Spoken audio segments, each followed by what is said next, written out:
How does a freestyle drone fly when the frame is made with a 3D printer using basic filaments like PLA or PETG?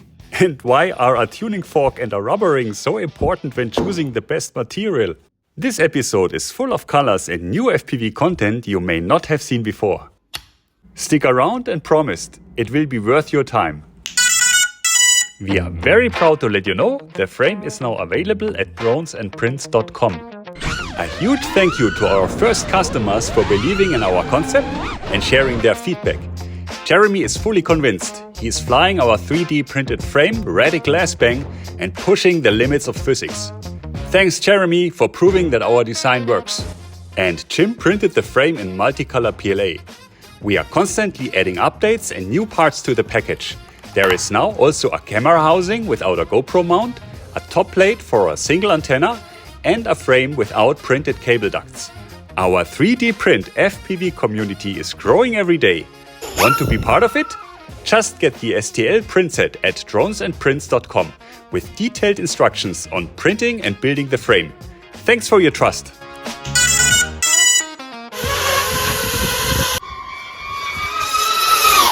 So far we have been flying and testing our frame in PETG CF. The material is stiff with good strength and durability. But to make building the frame even more accessible, today we are trying out PLA Plus and PETG filaments.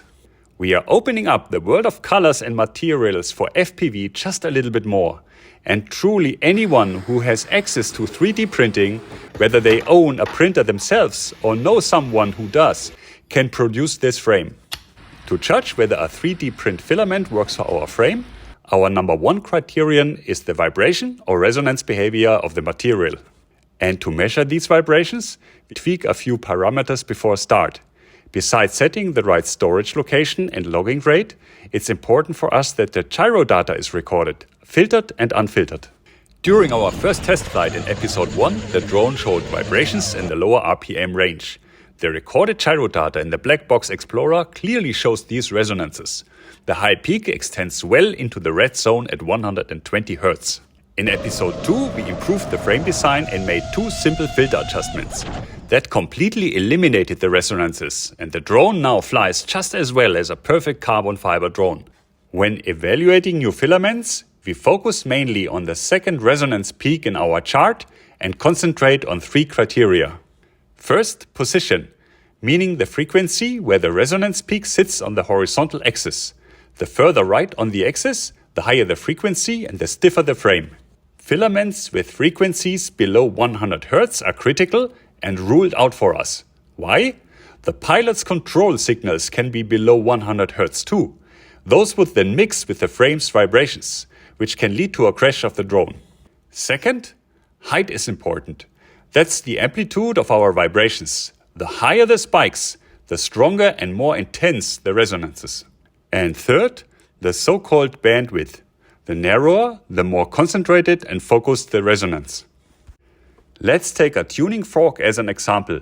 We strike the fork and hear it singing long and almost perfectly at 440 Hz. The fork is stiff, has very low damping and a pronounced discrete natural resonance. The bandwidth is very narrow and the peak is tall and sharp. The exact opposite is a rubber ring. The ring just goes thump and falls silent immediately. A perfect example of material damping. The energy dissipates into the material and is converted into heat. In our chart, the amplitude is flat and the bandwidth is broad. And now, what does it mean for our drone? Simple. The filament for our frame needs to be a combination of tuning fork and rubber. It should be stiff on the one hand, but also need to have high damping and as little pronounced natural resonance as possible on the other hand. A drone's motors run at all kinds of different RPMs, exciting the frame across a broad frequency spectrum. Low RPMs in particular often cause a drone to start vibrating and showing resonance behavior. We will see that shortly when we test with PETG. The center cross of our drone absorbs nearly all the forces, stresses and vibrations that occur during flight. So here's the key point. When we test new filaments, we swap only this one part. Everything else stays the same. printer settings, Betaflight settings, propellers and so on. Only then we can attribute the different measurements results to the filaments we are testing. We printed the frame cross in grey PETG and swapped it for the blue one. We flew across different RPM ranges and I recorded the gyro data. As always, we focused only on vibrations around the roll axis. During the flight, no resonances or vibrations were audible or noticeable.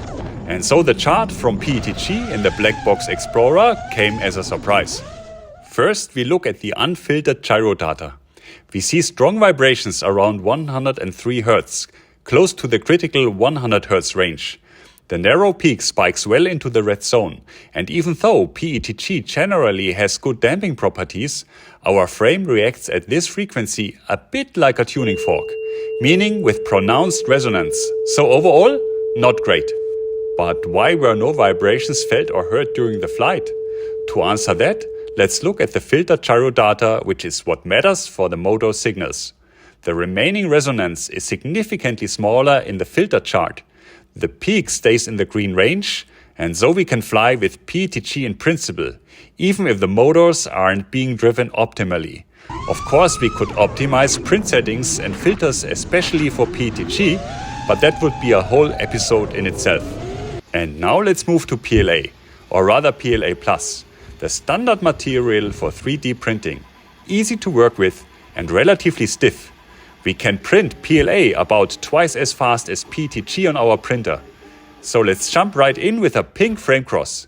The print quality, like with PETG, is flawless. Smooth surfaces, crisp details, no stringing, no blobs or anything. Super easy and fast. After printing, we swap the grey PETG cross for the pink PLA part and take the drone for a flight. And what can I say? The test flights with PLA Plus were perfect. I couldn't tell any difference from our blue PETG CF frame cross that we have been flying with all along. Let's look at the black box recordings. First, the unfiltered chart. As expected, PLA is stiffer. The small resonance peak sits at 127 Hz, in a safe distance from the critical 100 Hz. The amplitude stays in the green zone. We have good damping with low natural resonance.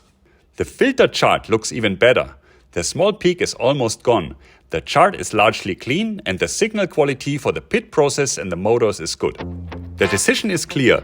For the frame cross of our new drone, we are using PLA+. The low cost and the straightforward fast printing are simply unbeatable.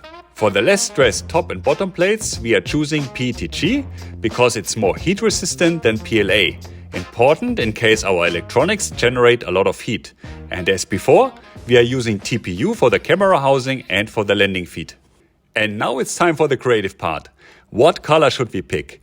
In the future, drones won't just have colorful propellers anymore and maybe a few colored accessories. Imagine how cool it will look when you meet up with other pilots and everyone's flying their own custom-designed drone.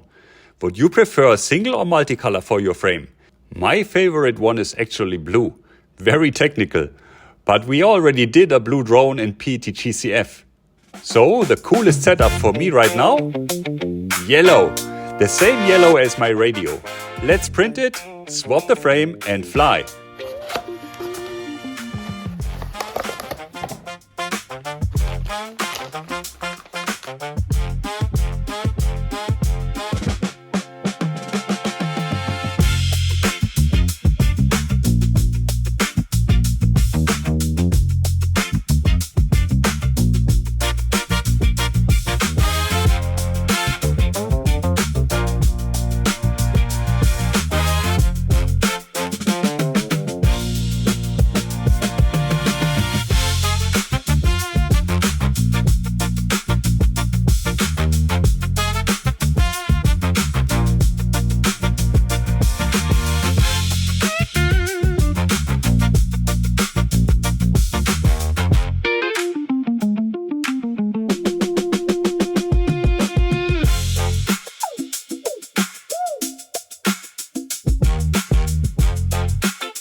it's time for a test flight with our DP5, and I promise, this is going to be different.